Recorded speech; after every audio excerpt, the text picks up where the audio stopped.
Hello guys! Household tips tayo ulit. Lagi ba kayong napapanisan ng kanin sa bahay nyo? Sayang naman, mahal ng bigas ngayon. Well, try nyo tong tips na ituturo ko sa inyo na tried and tested ko na for how many years. Baka sakaling maging effective din sa inyo. Tara!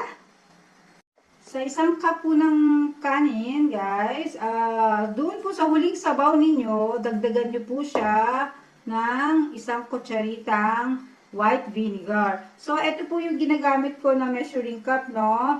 So, dagdagan na po natin ng white vinegar.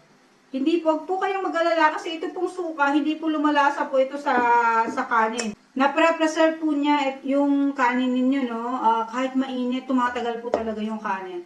So, try nyo guys, no? Baka sakaling maging effective din sa inyo. Yun lang guys, sana may natutunan kayo at isasalang ko pa itong bigas.